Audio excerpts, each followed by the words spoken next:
শাওন নিজের রুম থেকে কারোর সাথে ফোনে কথা বলতে বলতে বেরিয়ে এলো। আজ সে সাদা শার্ট আর কালো প্যান্টের সাথে কালো টাই আর কালো জুতা পরেছে, সাথে হাতে নেভি ব্লু কোটটা ভাঁজ করে রাখা। আমি প্যান্টের কাজ হাতটা নিজের মুখের সামনে ধরেছিলাম। শাওনকে দেখে ওর দিকে ওই অবস্থাতেই তাকালাম। উনি ফোনে কথা বলতে বলতে আমার দিকে স্বাভাবিকভাবেই এক পলক তাকিয়ে না থেকেই চলে গেল, যেন উনি কিছুই জানে না। আমি ধীরে ধীরে দুইবার পলক ফেললাম আর ওনার যাওয়ার লক্ষ্য করলাম। উনি আমাকে পাত্তা না দিয়েই বেরিয়ে গেলেন। আমি হুট করে নিজের হাত নামিয়ে নিজেকে কঠোরভাবে বললাম, মিলা, এটাকে আর কিছু না, জুতো মেরে গুরুদাম বলে। গুরুদান বুঝলি, তাই এত অবাক হবার কিছু নেই। আবার ভ্রু কুঁচকে হাতটার দিকে তাকালাম আর মনে মনে বললাম, কিন্তু উনি এটা কখন করলেন আর আমি টেরও পেলাম না। একটা নিঃশ্বাস ফেলে ঘড়ির দিকে তাকালাম। আজ এত সকাল সকালে উনি অফিসে গেলেন। আমি সোফা থেকে নেমে দৌড়ে গোসল সেরে নিতে গেলাম। আজকের গোসলটা কাকড়াতুয়ার মতো দিচ্ছি, তবে পার্থক্য একটাই, কাকতাড়ুয়া দুইটা হাত মিলে থাকে, কিন্তু আমি শুধু ডান হাত মিলে আছি। রিস্ক নেওয়া যাবে না, কাটা জায়গায় বেশি নাকি পানি লাগাতে নেই।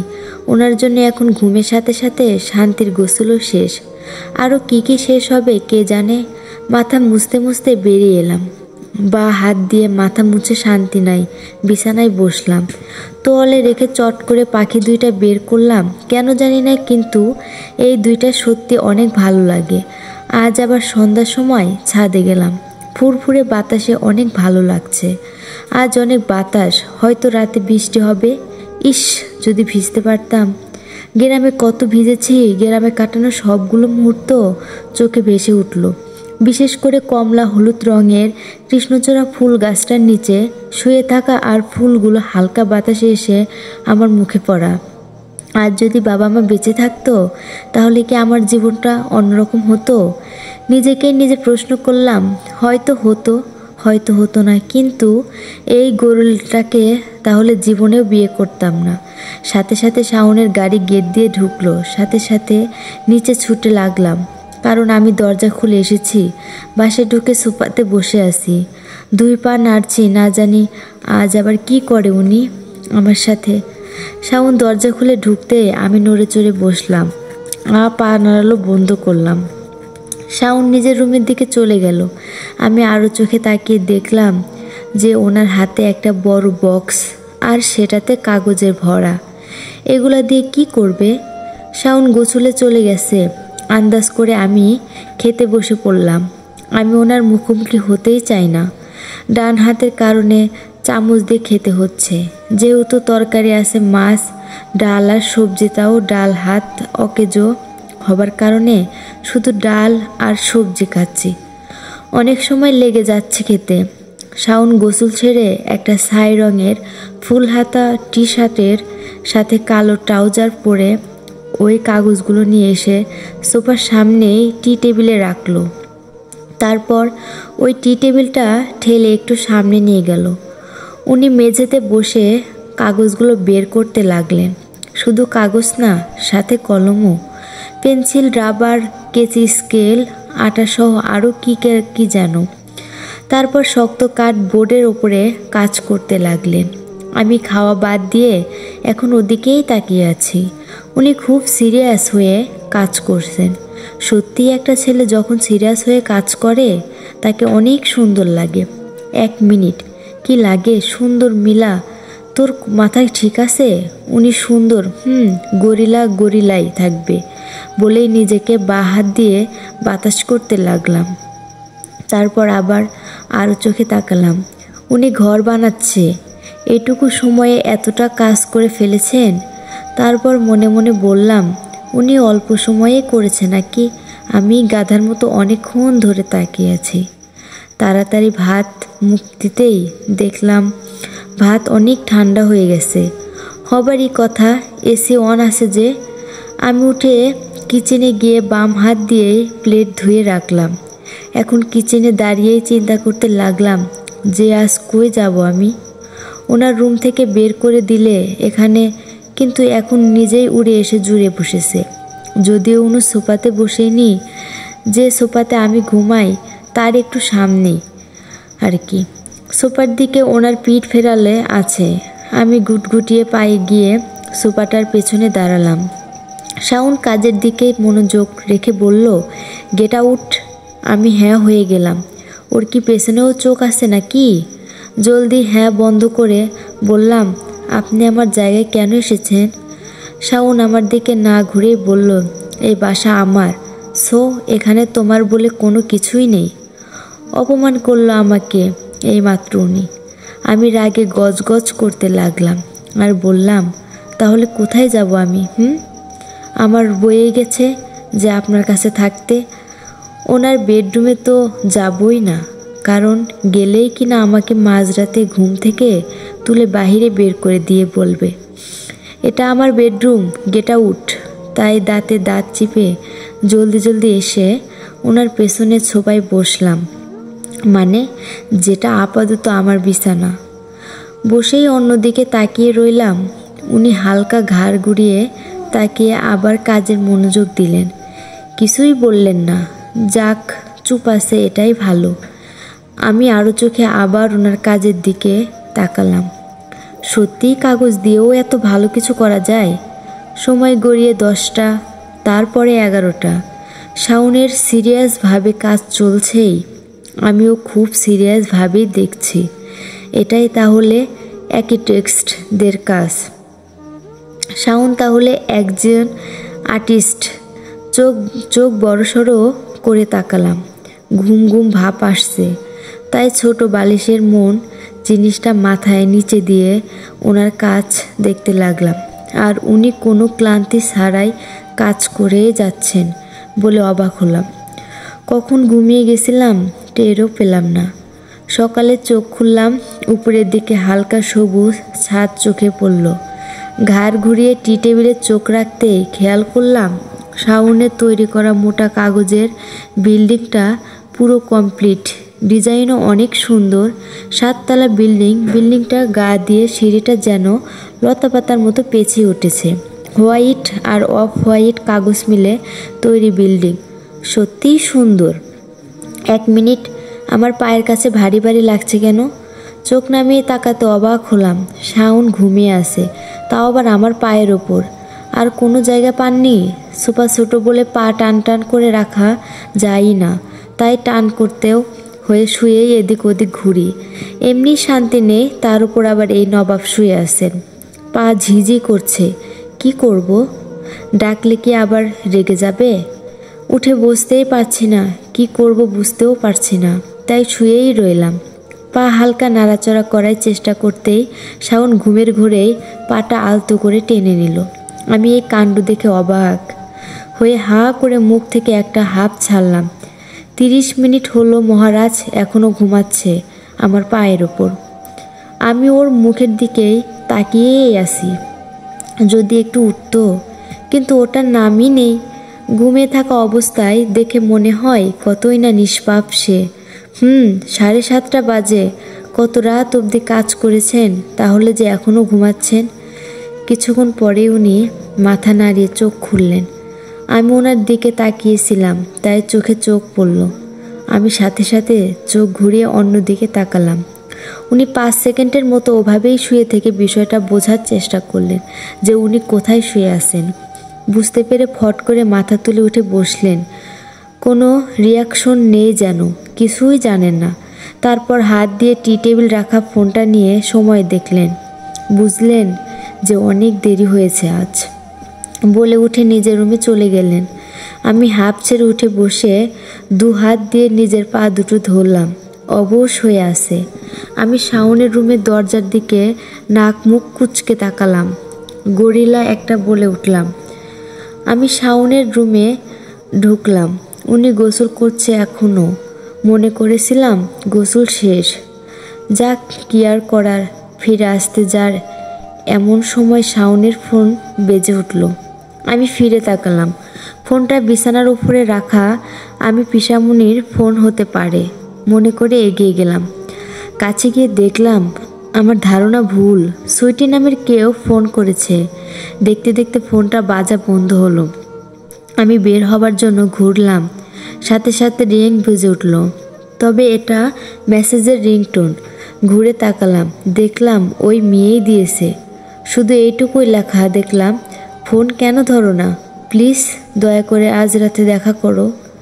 আমি এর পরেও হয়তো কিছু ছিল, কিন্তু পুরোটা ফোনের ডিসপ্লেতে এলো না। ফোনটাও তো লক করা, না হলে বাকি অংশও পড়ে নিতাম। কে এই মেয়ে? রাতে কিসের জন্য দেখা করতে চাচ্ছে? সাথে সাথে আর একটা মেসেজ আসলো, এবার লেখা। আমি মুখ হা হয়ে গেলাম মেসেজটা দেখে। মুখের ওপর বাঁ হাত রেখে বাথরুমের দিকে তাকালাম। আর বুঝতে বাকি রইল না, এই মেয়ে সেই মেয়ে সুইটি। বাহ, ভাজা ভাজা জীবনের সাথে সুইটি নামক সতীনও ফ্রি। এখন প্রশ্ন হচ্ছে, এই যে এফআইআর চলছে, সেটা কি আমি আমার গুণধর শাশুড়িকে জানাবো না? ওনার তো জানা দরকার, তাই না, যে কেমন ছেলে ওনার। কিন্তু তার ফোন নাম্বার কই পাবো? ফোনে তো পাসওয়ার্ড দেওয়া। কোমরে বাঁ হাত রেখে এদিক ওদিক তাকিয়ে একটা মুচকি হাসি দিয়ে মনে মনে বললাম, উনি আমাকে এত রাগ দেখান, অত্যাচার করেন, এখন আমার এর প্রতিশোধ নেবার পালা। হ্যাঁ, শাওন। বাথরুমের দরজা খুলে বের হতে আমি মুখের হাসি সরিয়ে কোমর থেকে হাত নামালাম। উনি বের হয়ে আমাকে দেখেও না দেখার ভান করে কাবাটের দিকে শার্ট বের করতে ব্যস্ত হয়ে গেলেন। আমি গিয়ে আমার লাগেজ খুললাম। শাওন কালো শার্ট পরে ড্রেসিং টেবিলের কাছে গিয়ে ঘড়ি পরতে লাগলো। আমি আপন মনে শাড়ি খুলছিলাম, আজ কোনটা পরা যায়। শাওন ঘড়ি পরতে পরতে আমার লাগেজের দিকে তাকালো। তারপর আমার বাম পাশে এসে দাঁড়ালো। আমি ওনার কালো জুতার দিকে তাকিয়ে আস্তে আস্তে ওনার মুখের দিকে তাকালাম। উনি আমার লাগেজের কি দেখেছেন? উনি নিচু হয়ে আমার লাগেজের দিকে হাত বাড়াতে আমার পাখি দুইটার কথা মাথায় এলো। আমি সাথে সাথে বাঁ হাত দিয়ে পাখি দুইটা লাগেজের সাথে চেপে ধরলাম। উনি নিচু হয়েই আমার দিকে তাকিয়ে গম্ভীর গলায় বললেন, হাত সরাও। আমিও ভ্রু কুঁচকে ওনার দিকে তাকিয়ে বললাম, আমার লাগেজে আপনি হাত সরান। উনি যে রেগে যাচ্ছেন বুঝতে পারছি। দূর, ওনার সামনেই কেন এই দুইটাকে আসতে হয়। উনি ওনার ডান হাত দিয়ে এক টানে আমার বাঁ হাত সরিয়ে দিয়ে পাখি দুইটা নেওয়ার জন্য অন্য হাত বাড়াতেই আমি আমার ডান হাত দিয়ে পাখি দুইটা নিয়ে নিলাম। আর ওনার হাতে ভুল করে উঠে আসলো একটা ব্রা। উনি আর কি ওই পুতুল পাখি দুইটাই তুলতে যাচ্ছিলেন। উনি নিজেও চমকে গেলেন আর আমার দিকে তাকালেন, কিন্তু আমি ওনার হাতের দিকে তাকিয়ে হাঁ করে রইলাম। ওনার ওপর অসহ্য কর রাগ লাগছে। আমি কটমট চোখে তাকালাম ওনার দিকে। উনি হাত থেকে ব্রাটা লাগেজে ফেলে দিয়ে দাঁড়িয়ে দুই হাত ঝাড়তে ঝাড়তে ড্রেসিং দিকে যেতে লাগলেন। আমি আরও এক গুণ বেশি খেপে গেলাম। বললাম, আপনার কি লজ্জা শরম কিছুই নাই? হ্যাঁ, মেয়েদের ব্যাগে হাত দেন। হওয়াটাই ভ্রু কুচকে আমার দিকে ফিরে শাওন বলল, সত্যিই বেশরম। আস্তে করে বলে উঠলাম, কিন্তু উনি শুনে নিলেন। তাই প্রচণ্ড রেগে আমার বাম হাত ধরে টেনে আমাকে ধার করলেন উনি।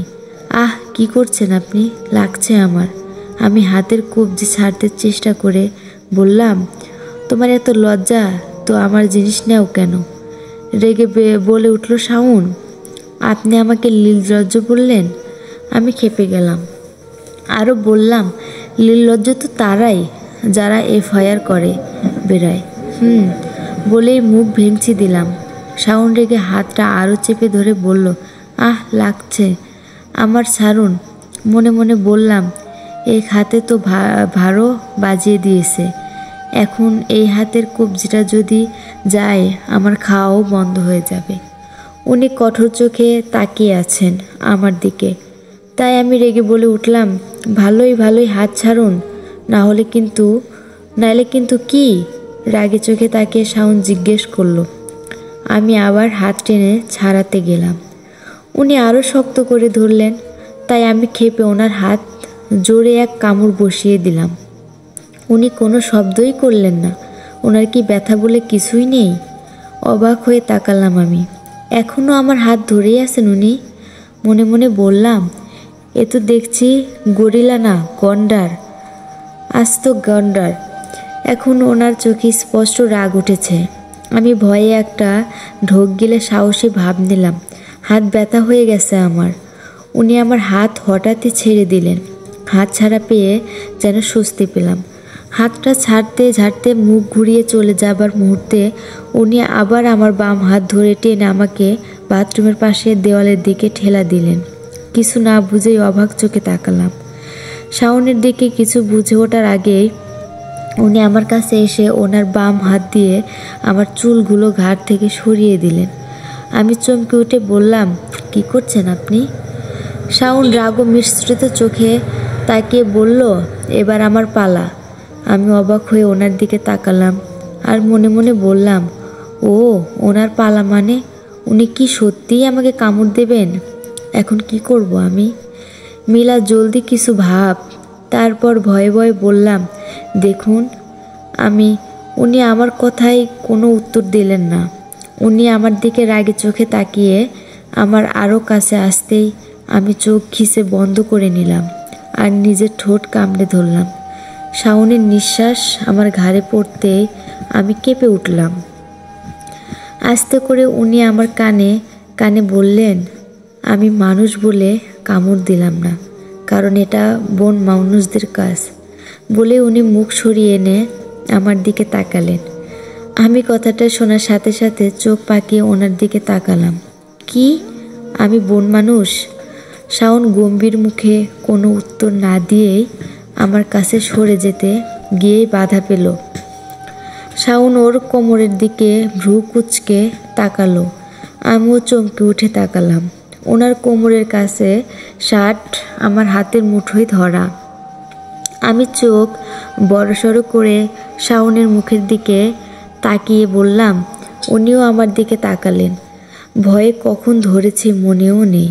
ফট করে ছেড়ে দিয়ে কাবাডের দিকে তাকিয়ে রইলাম। উনি ওনার সব দরকারি জিনিস নিয়ে চলে গেলেন। উনি বের হওয়ার সাথে সাথে আমি মন ভরে শ্বাস নিতে লাগলাম। বাবা, বাঁচলাম। আমি তো মনে করেছিলাম সত্যিই কামড়ে দেবে। তারপরে শয়তানি হাসি দিয়ে বললাম, আমার ডান হাতের এই অবস্থা করে পার পাবেন ভেবেছেন? আমি মিলা, কম যাই না। শাওন গাড়িতে উঠে ড্রাইভিং স্টার্ট করে যাবার মুহূর্তেই হাতের দিকে তাকালো। একটা বিরক্তির শ্বাস ফেলে গাড়ির বক্সের মধ্যে ব্যান্ডেজ খুঁজতে লাগলো, কিন্তু নেই। হাতের উল্টো পিঠে ভালোই দাগ হয়েছে, যে কেউ বুঝে যাবে। তবে সব যে কেউ এর সাথে সুমনা একজন আকারণের এই নিয়ে মিলা পেঁচাবে। দেখা যাবে পেঁচালেও কিনা হয়ে যায়। এদিকে এত লেট আজ হয়েছে যা জীবনেও হয়নি। সব সময় রাইট টাইমেই আগে অফিসে যায় শাওন, যাকে ইংলিশে বলে পাঞ্চুয়াল বয়। তাই শাওন আর মাথা না ঘামিয়ে রওনা হলো। তুই আজ এত লেট? সুমনা হাঁ করে তাকিয়ে বলল। শাওন নিজের চেহারা বুঝতে বুঝতে বলল, কি করছিস তুই? মিটিং তো শেষ হয়ে গেল। ভ্রু কুচকে তাকিয়ে আছে সুমনা। শাওন কিছু বলতে যাবে এমন সময় দরজা ঠেলে সুইটি ঢুকলো। দরজার কাছেই দাঁড়িয়ে সুইটি গম্ভীর গলায় বলে উঠল, তুমি কি ফোন মেসেজ কোনো কিছুরই উত্তর দেবে না? শাওন তীক্ষ্ণ চোখে তাকালো আর টেবিলে রাখা ডান হাত দিয়ে দরজা দেখিয়ে বলল, বাহিরে যাও আর নক করে পারমিশন নিয়ে ঢুকো। সুমনা সুইটির দিকে তাকিয়েছিল। শাওনের এই কথা শুনে আরও চোখে শাওনের দিকে তাকালো। সুইটি স্তম্ভিত হয়ে দাঁড়িয়ে রইল। এই রুমে আগে কতবার এসেছি, সে পারমিশন তো অনেক দূরের কথা, নকও করতো না। এই পরিস্থিতি দেখে সুমনা কিছু বলার জন্য খুঁজতে লাগলো, যেটা বললে পরিবেশটা শান্তিপূর্ণ হবে, অর্থাৎ সুইটিকে বিদায় করতে পারবে। বেশি সময় লাগলো না সুমনার। অবশেষে বলার জিনিস পেয়েও গেল। তুমি আমাকে এভাবে বললে সুমনা? সুইটিকে থামিয়ে দিয়ে বলল, শাওন, তোর হাতে এটা কামড়ের দাগ না? হ্যাঁ? ও শিট, টেবিলে হাত রাখায় ভুল হয়েছে। শাওন মনে মনে বলল, সুমনার দিকে তাকালো। সুমনা ভ্রু কুচকে মুখ বাঁকিয়ে তাকিয়ে বলল, ওমা, true love bite, very nice.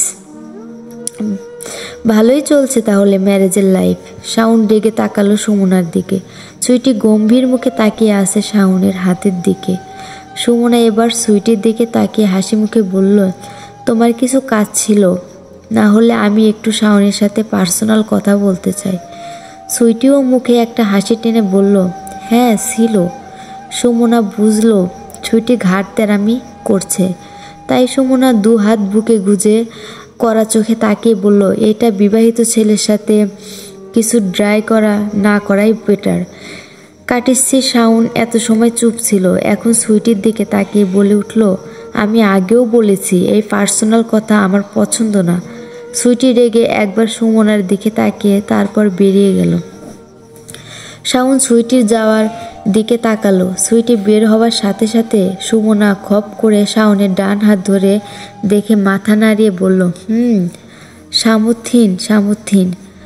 Shaon হাত ছাড়িয়ে নিয়ে বলতে লাগলো, এরকম কিছুই না। তাই তো, বাকিটা সুমনা বলল। তারপর চেয়ারে বসে বড় বড় চোখ করে সুমনা বলতে লাগলো, ফুলসজ্জার হাতে লিপস্টিক লেগে কিছু তুই বলবি এমন কিছুই না। তোর বাসায় গিয়ে চোখে ওই অবস্থায় দেখলাম, তাও তুই বললি কিছুই না। এখন হাতে কামড়ের দাগ আর তুই বলছিস কিছুই না।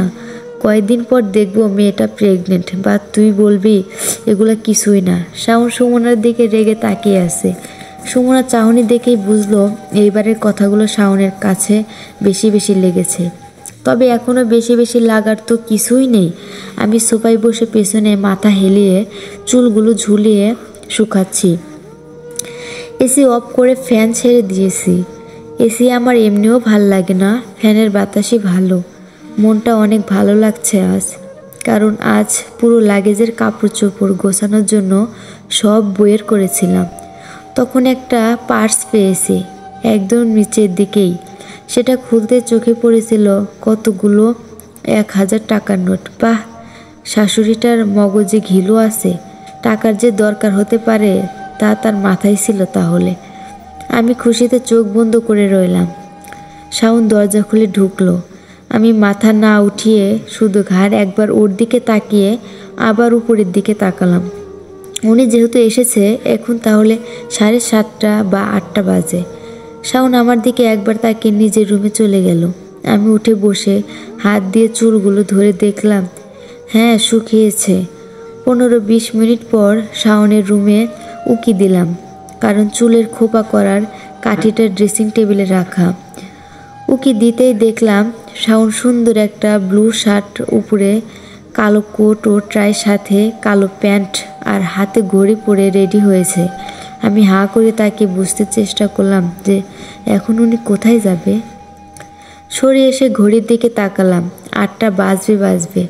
ব্যাপারটা কি? এদিক ওদিক তাকিয়ে চিন্তা করতেই হঠাৎ মনে এলো সুইটি মেয়েটা বলছিল রাতে দেখা করো। ওহ আচ্ছা, এই ব্যাপার। মুখ কুচকে মনে মনে বললাম, তাহলে আজ আমিও যাচ্ছি আপনার পিছু পিছু। এগুলো করেন আর আমাকে বলেন নির্লজ্জ। হাতে নাতেই ধরবো আজ, কারণ যতই ঘড়ি ওনার রাতে লাটাই তো আমারই হাতে। আমি শয়তানি হাসি দিলাম। শাওন দরজা দিয়ে বের হতেই আমি ছুটি গিয়ে টাকা পার্সটা বের করে একটা 1000 টাকার নোট নিলাম। এক ঝলক আয়নার সামনে দাঁড়িয়ে দেখলাম যে আমার পরনে লাল শাড়িটা মন্দ না। যাক, শাড়িটাও সব ভালো জিনিসই দিয়েছে। আমি ড্রেসিং টেবিলে রাখা চুলের কাঠিটা নিয়ে বের হলাম আর সিঁড়ি দিয়ে দ্রুত নামতে লাগলাম। রিসেপশনের কাছে এসে দেখি উনি গাড়ি নিয়ে গেটের মধ্যে দিয়ে বের হলেন। মাত্র আমি ছুটে গিয়ে বের হলাম আর একটা সিএনজি ধার করলাম। ছটপট উঠে বললাম, দাদা সামনে গাড়িটা জলদি ফলো করেন। উনি সিএনজি চালাতে চালাতে বলল, আপা আপনি যাবেনটা কই? ভাই জলদি চলেন প্লিজ, 500 টাকা দেব। 500 টাকা শুনে লোকটা ফট করে জোরে চালাতে লাগলো। আপা ওই কালো গাড়িটা? হ্যাঁ ওইটাই। উত্তেজিত হয়ে বললাম, আর একটু হলেই শাওনের গাড়ি হারিয়ে ফেলতাম। ভাগ্যিস লাল সিগন্যাল দিয়ে দিল ট্রাফিক বেটারা। সিগন্যাল সিগন্যাল সবুজ হতেই আমি বললাম, জলদি করে জোরে চালান। আপা, এভাবে কি বললেই চালানো যায়? লোকটা একটু আপত্তিকর ভঙ্গিতে স্বাভাবিকভাবে সিএনজি চালাতে চালাতে বলল। আমি তাই চট করে কতগুলো মিথ্যা বলে দিলাম। আমি কাঁদো কাঁদো সুরে বললাম, ভাই, ওই গাড়িতে যে আছে না, সে আমার হাজব্যান্ড, বুঝলেন? যাচ্ছে অন্য মেয়ের সাথে দেখা করতে। ডেইলি মদ খেয়ে এসে আমাকে অত্যাচার করে, রাতে বাসা থেকে ঘুম হয়ে যায়। তাই আজ আমি নিরুপায় হয়ে ফলো করছি। মিথ্যা কান্না করে চোখ মোছার ভান করে আরও বললাম, ওনাকে আজ তাই হাতে নাতে ধরতে চাচ্ছি, কিন্তু তার হবে না মনে হয়। বলেই কান্না জোরে দিতেই ওই লোক জোরে চালাতে শুরু করলো। আর করুণ স্বরে বলল, বোন, কোনো চিন্তা করো না, আজ তুমি ওকে হাতে নাতে ধরবেই। এসব ছেলেদের বাস দিয়ে পেটানো লাগে, সুন্দর বউ দিয়ে এদের হয় না। ওনার কথা শুনে আমি ফিক করে হেসে দিতে গিয়ে শাড়ির আঁচলে মুখ ঢাকলাম। যাক, প্ল্যান সাকসেসফুল। ওনার গাড়ি একটা বড় 5 স্টার হোটেলে ঢুকলো। কততলা হোটেল সেটা গোনার সময় নেই আমার। গাড়ি পার্ক করে শাওন ভিতরে চলে গেল। আমি একটু লেট, তাও বেশি না। আমি ওই লোকের হাতে 500 টাকা ধরিয়ে বাকি 500 ফেরত নিয়ে হোটেলের ভেতরে ছুট লাগালাম। নিচতলায় রিসেপশনে অত বেশি লোকজনও নেই। আমি রিসেপশনের মহিলাকে জিজ্ঞেস করলাম, একটা কালো কোট পরা ছেলেকে দেখেছেন? মাত্র উপরে উঠে গেলেন, কিন্তু আপনি ওই মেয়ের আর কোনো কথাই কান না দিয়ে আমি 2য় তলায় উঠতে লাগলাম। হয়তো শাওন 2য় তলাতেই উঠেছেন। 2য় তলায় উঠে মনে হলো না এটাতে কোনো রেস্টুরেন্ট আছে, তাই আরও উপরে উঠে 3য় তলায় গেলাম। এই 3য় তলাটায় আবছা অন্ধকার, বাম দিক থেকে ডিস্কো টাইপ শব্দ কানে ভেসে আসছে, আর ডান দিকে আছে থাকার রুমগুলো। আমি আস্তে করে বাম দিকে গেলাম। সেই ক্ষণেই শাওন কারোর সাথে ফোনে কথা বলতে বলতে উপর থেকে নেমে নিচে চলে গেল। দুইজনের কেউ কাউকে দেখতে পেলাম না। আমি বাঁ দিকে এগিয়ে গেলাম। এসে যা দেখলাম তা দেখে হাঁ করে থেকে গেলাম। কতগুলো মেয়ে কী সব জামা কাপড় পরে নাচছে, কি জঘন্য জায়গা। এখানে এসে শাওন কি করে, বেড়াতে পারে? আমার আর বোঝার বাকি রইল না। হাতে নাতে ধরার কথা ভুলে গিয়ে বাসায় যেতে ইচ্ছা করছে, গা ঘিন ঘিন করতেছে। এখানে থাকতে আমি বের হতে নামতেও যাব, হঠাৎ দেখে একটা মাতাল মেয়েকে ধরে ধরে 3-4টা ছেলে বের হচ্ছে। ওই ক্লাবটা থেকে আমি হকচকিয়ে গেলাম। ছেলেগুলোকে তো সুবিধার মনে হচ্ছে না। মেয়েটাও কি যেন আস্তে আস্তে বলছে আর হাত ছাড়ানোর চেষ্টা করছে। বুঝলাম যে জোর জবস্তি কর চলছে। আমি ভ্রু কুচকে মনে মনে বললাম, এতই যখন ঝামেলার জায়গা, তখন এই মেয়ে এমন ওয়েস্টার্ন পরে এখানে কেন এসেছে? প্রথমে মনে করলাম যাক মোরক ওই মেয়ে, কিন্তু পরক্ষণেই আমার উদারতা উতলে উঠল। কি করব বুঝতে পারছি না। এদিক ওদিক তাকিয়ে কিছুই দেখতে পেলাম না। তাই নিজের পায়ে স্লিপারটা খুলে একটা ছেলের মাথায় মারলাম। ছেলেটা জোরে আহ বলে উঠল। জোরেই লেগেছে মনে হলো। ছেলেটা ঘুরে তাকিয়ে বলল, কে রে? আর এক ছেলে বলে উঠল, ওরে লালপুরি রে। আমি রাগে হাত মুঠ করে বললাম, নিচে গিয়ে আমি সবাইকে বলছি এক্ষুনি যে এই কাজ চলছে। সাথে সাথে হাসতে হাসতে আমার স্লিপারটা তুলে ছেলেটা বলল, ওমা টুরু ঠেট। শুনে সবাই হাসতে লাগলো। এরা যে নির্লজ্জ তার বুঝতে বাকি নেই আমার। যাও, ছেড়ে দিলাম বলেই ওই ছেলেটা মেয়েটাকে ধাক্কা দিয়ে ছেড়ে দিল। মেয়েটা ফ্লোরে পড়ে গেল। আমি মেয়েটার কাছে গিয়ে মেয়েটাকে তোলার জন্য নিচু হতেই ওই ছেলেটা আমার ডান হাত খপ করে ধরে আমাকে ধার করালো। আমি চমকে গিয়ে হাত ছাড়ানোর চেষ্টায় বললাম, হাত ছাড়ুন। আমার ছাড়ার জন্য তো ধরিনি। আমার তো তোমাকেই অনেক ভালো লেগে গেছে। ছেলেটা বলতে বলতে হেসে দিল। অন্য ছেলেগুলোও হাসতে লাগলো। আমি ভয়ে শেষ, তাই হাত ছাড়ানোর চেষ্টায় ব্যস্ত হয়ে গেলাম। তখনই আমাকে জোর করে ছেলেটা টানটি টানটি নিয়ে ডান দিকের রুমগুলোর দিকে নিয়ে গিয়ে সোজা অনেকটা দূরে একটা বড় রুমে নিয়ে ধাক্কা দিল। আমি নিচে পড়ে গেলাম। এটা বড় একটা অডিটোরিয়ামের মতো রুমে আবছা আলো, ভয়ে গা ঠান্ডা হয়ে যাচ্ছে আমার। আমি ফট করে উঠে দাঁড়িয়ে দরজার কাছে যেতে চাইলাম, কিন্তু পেছন থেকে অন্য আরও একটা ছেলে আমার শাড়ি আঁচল টেনে ধরল। আমি জলদি আমার ডান হাত দিয়ে ঘাড়ের কাছের আঁচল চেপে ধরে ঘুরে জোরে বলে উঠলাম, ছাড়ুন আমাকে, আমাকে যেতে দিন। ভয়ে পুরো শরীর ঘামে ভিজে যাচ্ছে। এতই ভয় পেয়েছি যে চোখ থেকে পানিও পড়ছে না, চোখের কোনোই জল রয়ে গেছে। বুঝতে পারছি যে আজ খুব খারাপ কিছু হতে চলেছে। ছেলেটা হাসতে হাসতে আমার দিকে এগিয়ে আসছে, আসতে বলল, এত জলদি কিসের? এখনই তো মেইন শুন বাকি। আমি ভয়ে শিউরে উঠলাম, জল চোখে জোরেই বললাম, না।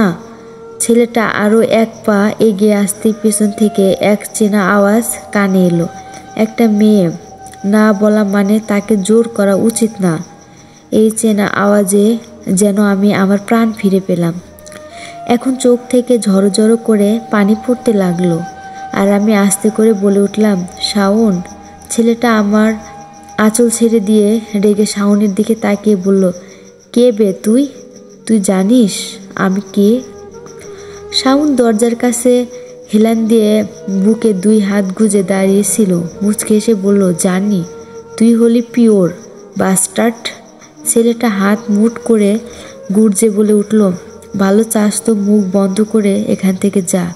শাওন দরজার কাছ থেকে হেঁটে আস্তে আস্তে একটা তীক্ষ্ণ চাহনির সাথে মধু হেসে বলল, এত জলদি কিসের?